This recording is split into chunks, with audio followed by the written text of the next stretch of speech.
Stakeholder engagement is one of the most heavily tested topics on the PMP exam and one of the most misunderstood. Most candidates treat it as a communication task. PMI treats it as a relationship management task. The difference matters enormously on exam day. In this video, I'll break down Task 4 from Domain 2. Engage stakeholders. We'll cover the four enablers, the Stakeholder Engagement Assessment Matrix, how to handle resistant stakeholders the PMI way, and I'll finish with a practice question. Let's get into it. Task 4 sits in Domain 2. Process, 50% of the exam. The task statement is engage stakeholders. There are four enablers. First, analyze stakeholders. Second, categorize stakeholders. Third, engage and support stakeholders by providing collaborative community. Fourth, coordinate with stakeholders. Four enablers covering the complete stakeholder engagement lifecycle from identification through ongoing coordination. The exam tests this task heavily because stakeholder mismanagement is the most common cause of project failure in PMI's view. Before the enablers, the distinction that changes how you answer every stakeholder question.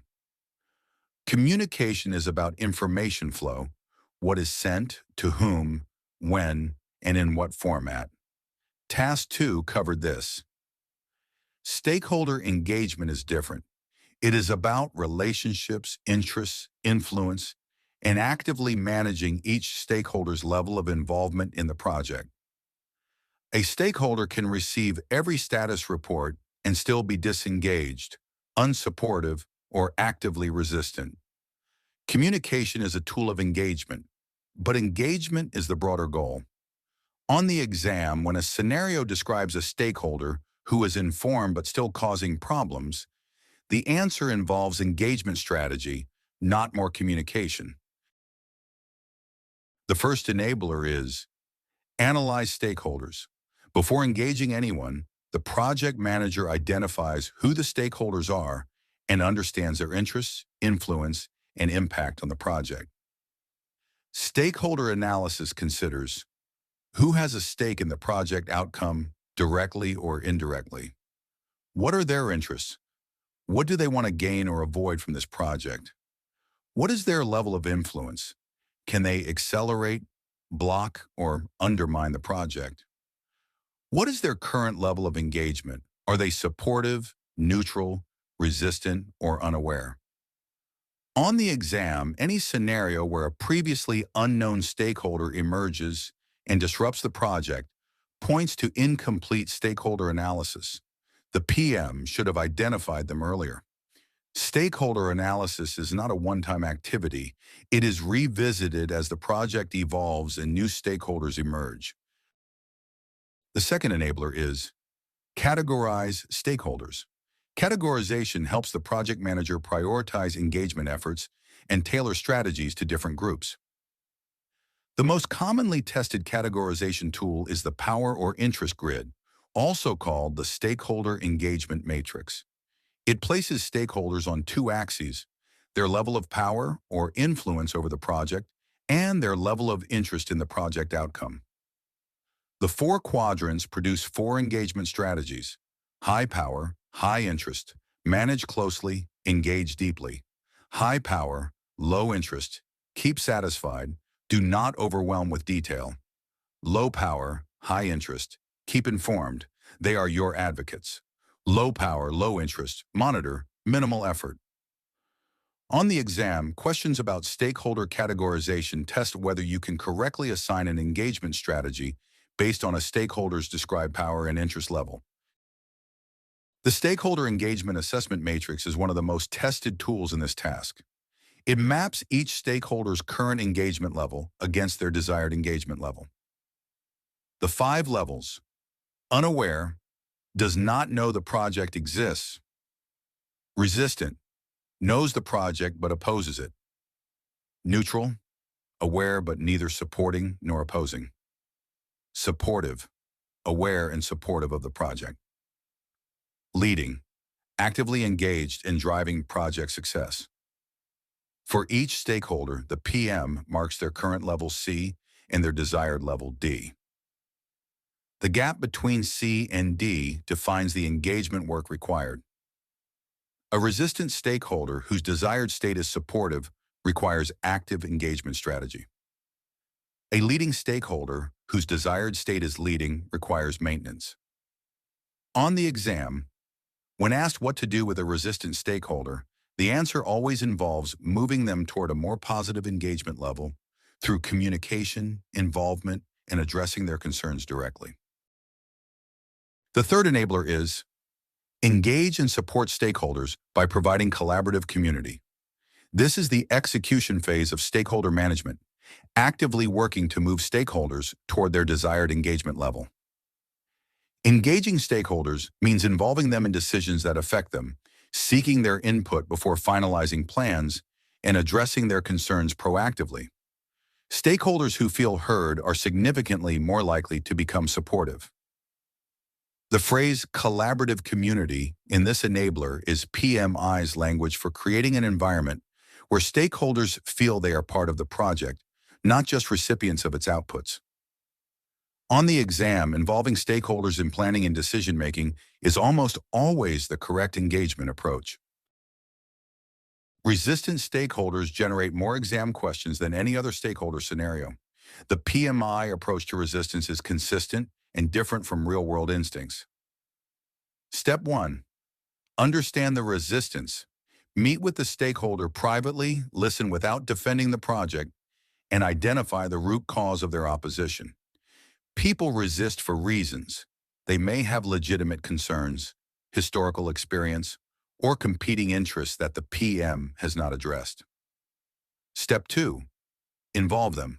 Resistant stakeholders often become supportive when they are given a meaningful role in the project. Involvement creates ownership. Step 3.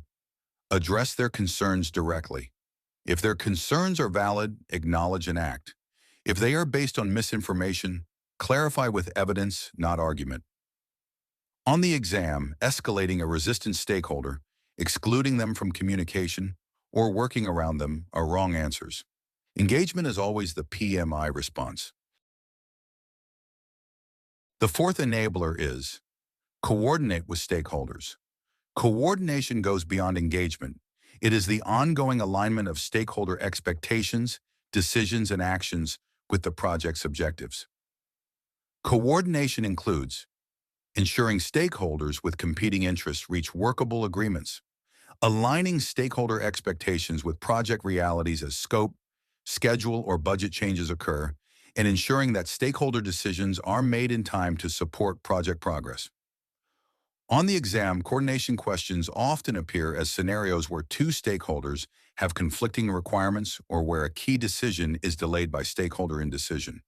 The correct PMI answer facilitates the alignment.